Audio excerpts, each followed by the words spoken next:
Happy State of Origin 2 Day for all those who celebrate. This is the Mad Monday podcast. Manaia and Hurley joining you this Thursday. It's been a bit of a higgledy-piggledy schedule over the last 2 weeks, what with the bye for the Wars over the weekend and then State of Origin last night. But live from the Greater Bay of Plenty area. Hurley, good morning, mate. How did you enjoy State of Origin last night? Oh, kia ora, Manaia. Hello, New Zealand and the rest of the world. I enjoyed State of Origin as a Queensland fan right up until halftime. It was a strange game. It was a scrappy game. It was terrible conditions over there on the west coast of the continent of Australia. And they're not used to the game over there. No. As just before we get into the game proper, the Premier of Western Australia described State of Origin as a tournament. Okay. And he correctly pronounced the word maroons, which is not the way you pronounce it in rugby league, of course. No, a tournament.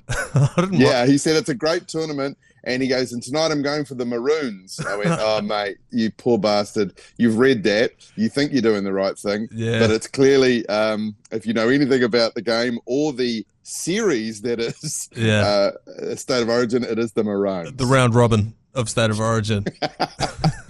It's good, though. It's good for the I think, because I don't have really a dog in the fire. I always say, like, this time of year, I got put off by when I lived in Australia, the amount of Kiwis who were like staunchly Queensland or New South Wales, having never been to either. And it just put me off the whole thing. Like, my State of Origin is the South Island, and until they get put in, I'm out. But there's nothing worse than a dead rubber at the end of Origin. And so now we're set up for a decider. There's going to be a bit of feeling in it. What changed between last game and this game for them to do so well? Was it just the rain, or what was it? It was a strange game. So basically, if you didn't see it, just to recap, it was 26-6 at halftime to Queensland. Then Brian To'o basically scores 3 tries and makes it up to 26-24.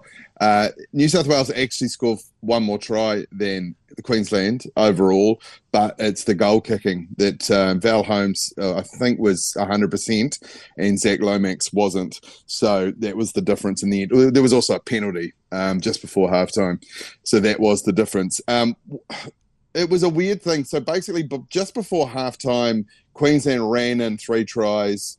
4 tries, really. It was just a succession of errors and penalties that cost New South Wales. And then the exact opposite happened in the second half, where just error after error after error after repeat set. You know, the bell was ring-a-ding-dinging.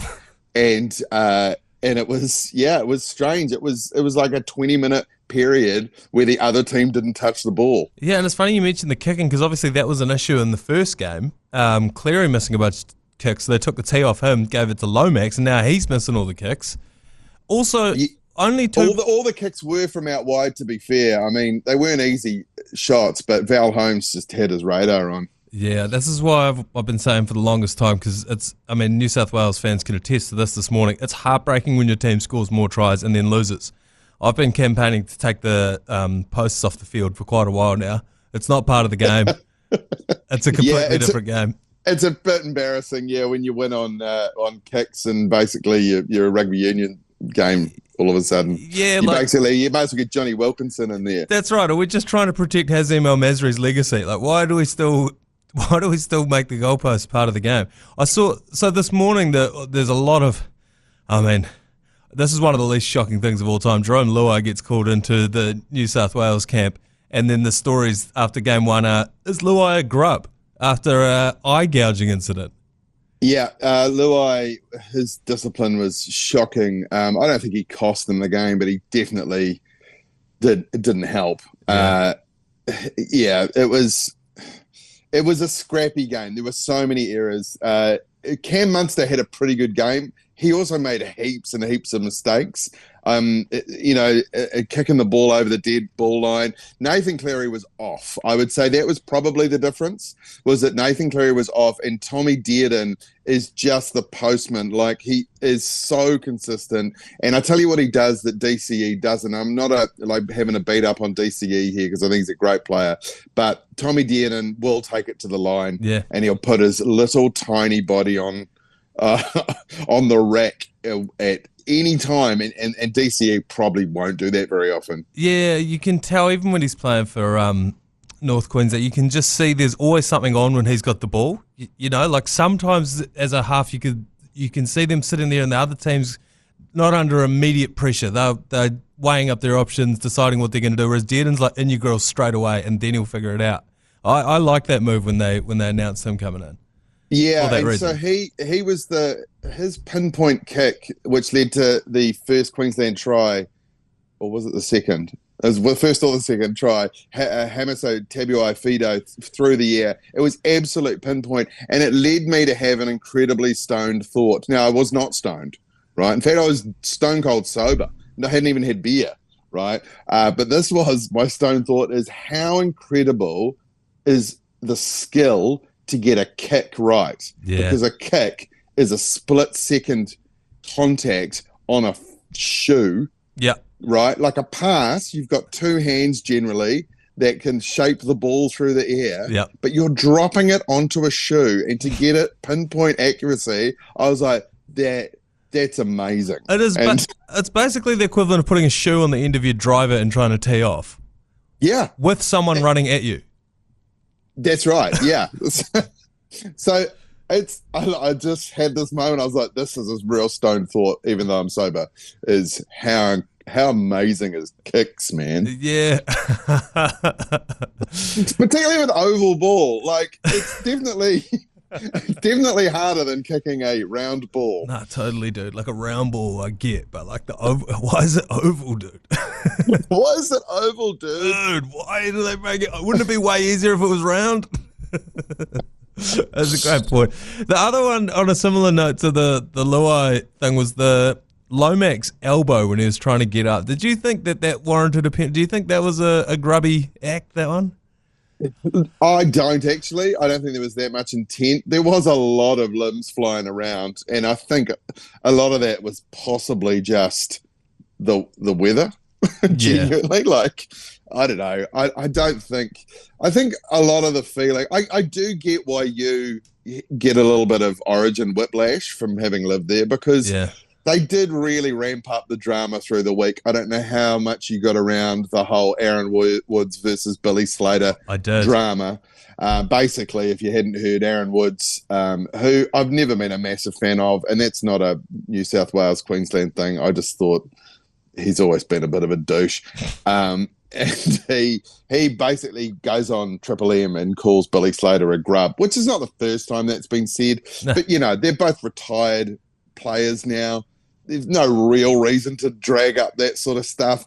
And then Billy Slater said, I can take this, but other people can't. And then reference the tragic and awful Paul Green situation where he took his own life. I'm not sure that had as much to do with, being called things in the media as it did having horrific head injuries. But then he apologized as well. And look, part of me just thinks Aaron Woods is almost like being told, like, we need a bit of drama here. Yeah, can we get a bit of play out of the State of Origin this week, please, Aaron? That's what happens when you get into the radio game, man. The pressure's on you to say some controversial shit. Yeah, I mean, G Lane's often in our ears just telling us to have beef, even within the Mad Monday crew. Yeah, that's right. He's constantly trying to spark it up. I'm like, G Lane, it's the race baiting for me. I just can't get on board with it, man. I'd love to. I want a bit of play as much as you do, but I just can't get on board with what you're trying to do here. I thought, I don't know. Part of it was, I think that there just hasn't been this year in this tournament enough. It hasn't felt like other years, you know what I mean? It's sort of been a bit quiet, and I think that any other year there'd be like a bit of beef and shit talking and worst Queensland team of all time and blah, blah, blah. But really all we've had out of this tournament, is they didn't kick off to Spencer Leniu and then now this Billy Slater thing. And I think any other year, neither of those probably would have been stories. Yeah, a lot of the time it's just been sort of internal struggles, usually with Queensland, like dropping their captain after one game, for example. But yeah, nothing too much between the two teams. There was a bit of biff in the first game, a very slight bit of biff in this game. Actually didn't erupt too much this game. So, yeah, you're right. There hasn't been a lot of controversy. All the commentators were saying last night was, Queensland backs against the wall, all that stuff, they come from nowhere. That's when they're best. Yeah. And I've got to say, after that first New South Wales try, I said out loud, I was by myself watching the game, and I said, this is going to be a blowout. And it wasn't. So that's how much I know. It was a good game. So only 2 points in it in the end. You could argue that was the penalty. Obviously, there was the missed kicks as well. But you could also argue that the difference between the two teams was Kurt Capewell, because he scored one of the tries. Was this technically a win for the Warriors? Yeah, so that was a stat I kept seeing in the week leading up, was that Kurt Capewell has missed more tackles than anyone else in the NRL currently. And, that was a little bit of a surprise at his selection. But, he massively stood up. He is lion-hearted. Yeah. And I know there's members of our Mad Monday team who didn't love the signing of Kurt Capewell when we got him. I think the word journeyman was passed around a little bit, Di Henwood. But I don't hate it when somebody is fully committed. Like, we have had some shocking buys over the years with, people at the end of their careers, usually Aussies, usually coming from the Melbourne Storm. And the odd Englishman on big money. And the odd Englishman too, absolutely. But I actually think Kurt Capewell, he does have some flaws in his game, but who doesn't?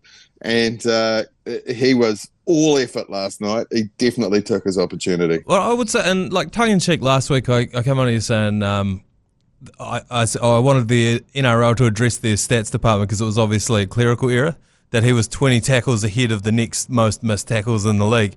Right. But I do think that it doesn't pass the eye test. You know what I mean? We've watched every Warriors game this year. You don't think, Kurt Capewell misses tackles. No, in fact, I was thinking maybe he just puts himself in the way of more tackles. Yeah. And the other thing is maybe, I don't know. I've seen other people talking about he's that far out of the line and that quick that it may count as a missed tackle when he bumps off the initial contact, but his centre's right there to complete the tackle, and it might just be one of those ones about how they decide who's made a tackle and who hasn't. But yeah, like I say, it's not like people are just pouring through his edge. He's not. No. Yeah. The Aussie commentators were pretty funny last night. They kept referring to him as the recalled New Zealand Warrior, like he'd been sort of plucked out of the bush from some weird overseas team that we don't really know much about. Yeah, essentially he's been brought in from the hills of Papua New Guinea or something. Yeah, they found him at a bar. He's just sitting there drinking by himself. He was whiteboating on the West Coast and his jersey doesn't fit properly. We're getting the old team back together. I told you. One other quite funny thing from the game was they were mocking Joey Johns after his comments about the Bulls not having enough air in them last week. Yeah. In game one. And there was a couple of references to it, because if you missed it, in game one, Andrew Johns was so convinced that the balls were not properly pumped up that he was asking the sideline reporter to have a little squeeze. Go give it a squeeze, yeah. Then he was insane. It was a dog with a bone. He couldn't get it out of his head, and it was derailing the entire. Going to him for any comment was just out of the question because he was so hyper fixated on these fucking. And then he was like, "Is it because they've got different markings than the usual Steeden, and is it the way they've printed the panels that's it's a harder ball and harder to kick?" I don't know. Yeah. I saw someone ask Zach Lomax about missing all the kicks. He's like, yeah, they must have been deflated or something, I reckon.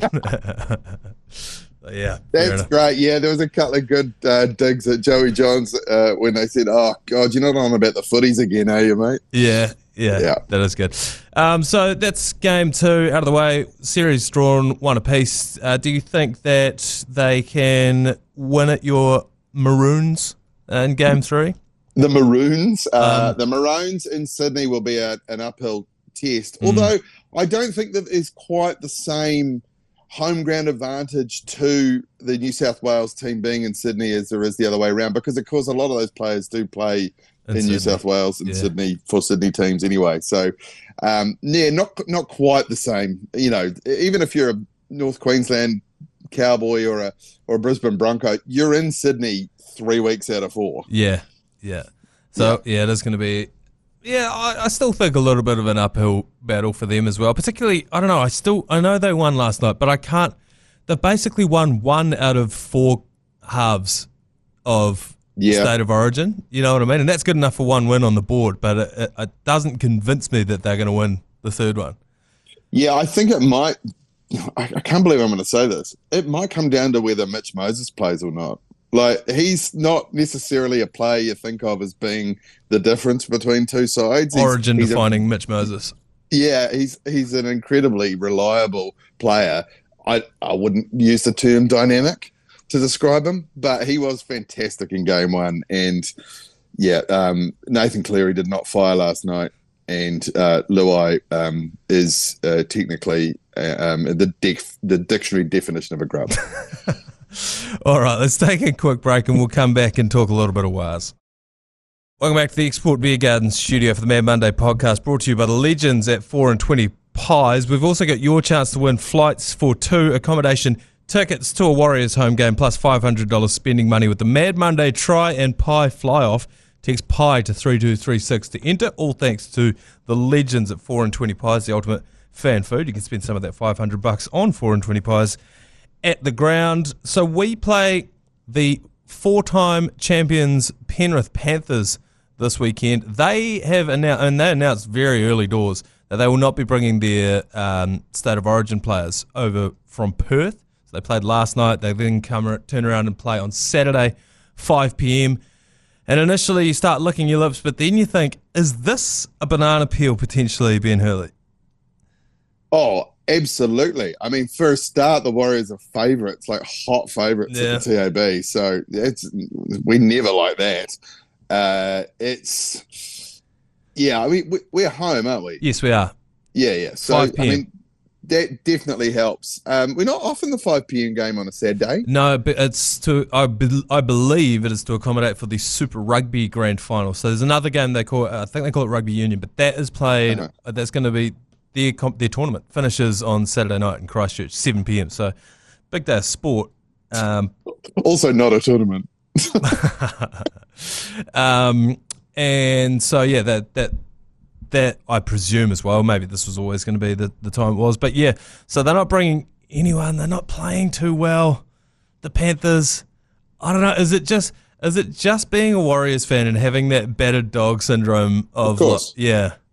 It's still a very good team when you look through the Panties team. Isaac Tango, Paul Alamoti, Blaze Talangi will play at 6. Mitch Kenny, there's a lot of players here who are kind of like Origin adjacent anyway. On the fringe. Also, don't look now, rugby league fans. They are sitting in 9th on the table. They're on 15 points, the Panthers. But the bottom of the table, we've almost got a logjam at the bottom of the table, because there's also half their teams on 14 points and then another 3 on 12 as well. So it's like they're one win out of the 8. They're also 1 win away from being at the bottom of the table again. I don't know. I just would like to think that home field advantage, we've got enough momentum. We're winning tight, turgid games. I mean, listen to me trying to talk myself into backing the Warriors against the lowly Panthers with no one playing. I don't think we lose this one. And I know that we're heavy favourites, but I genuinely do think we will. Probably not by much.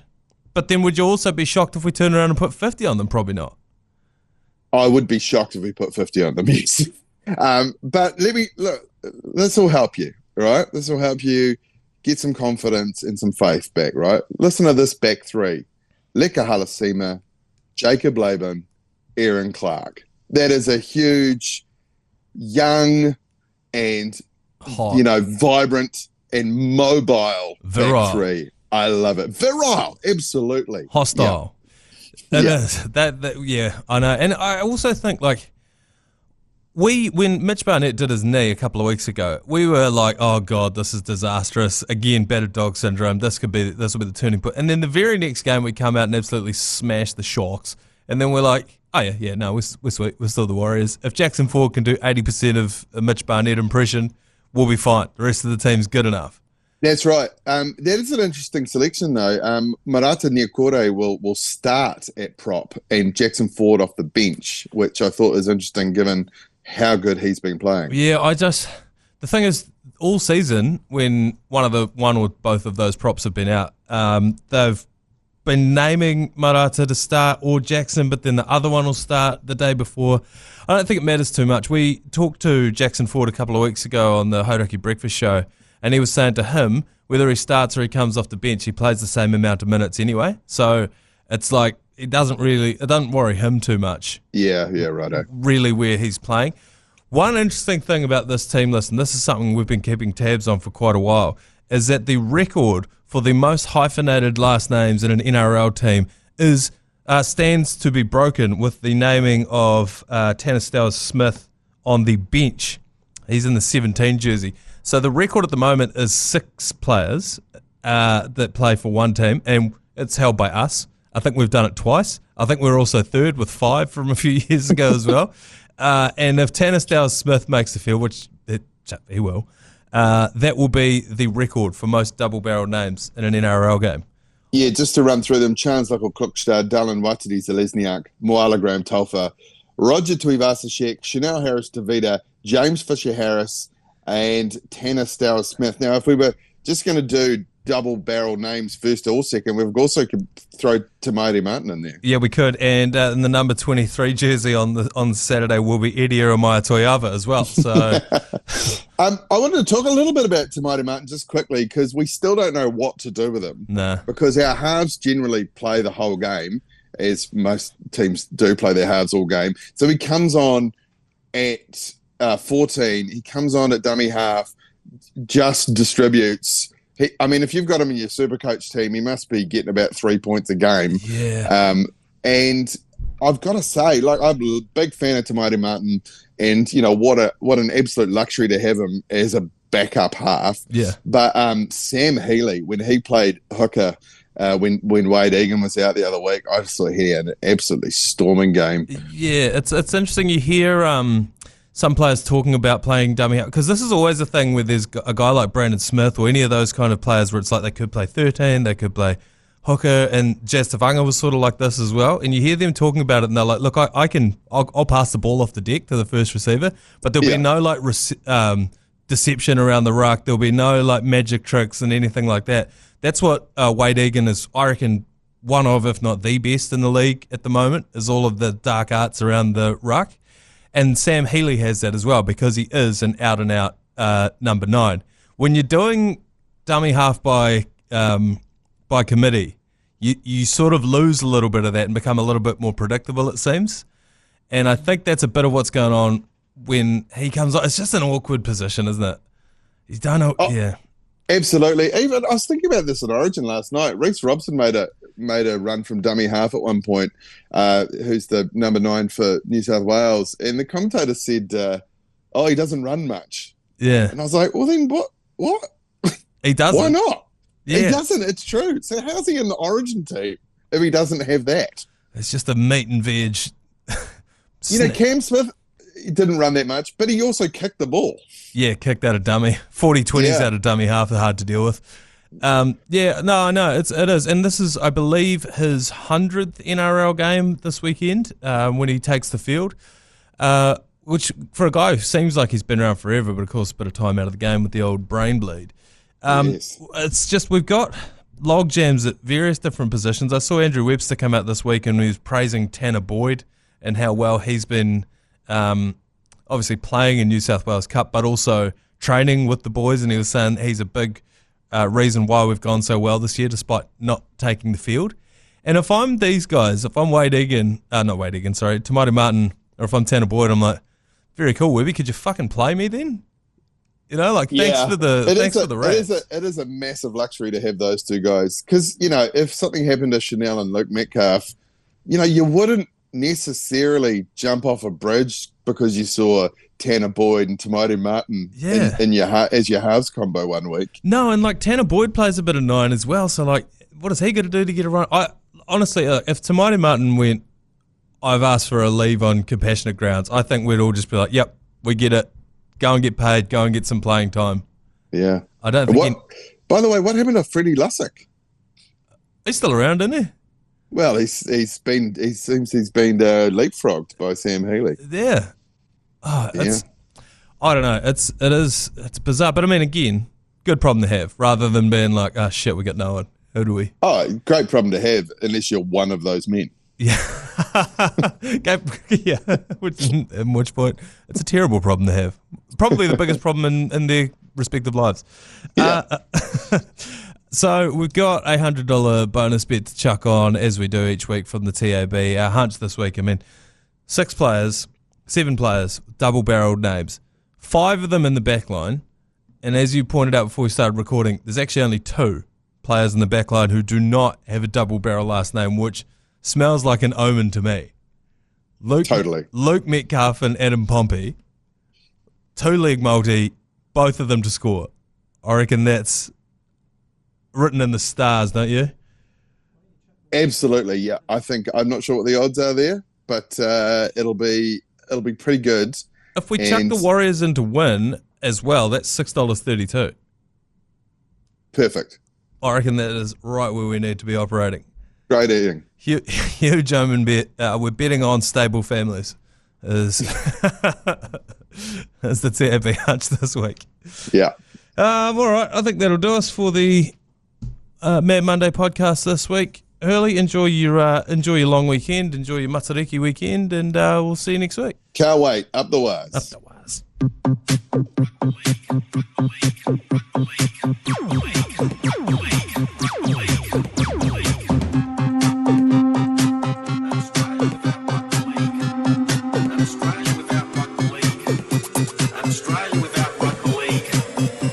An Australia without rugby league is not Australia.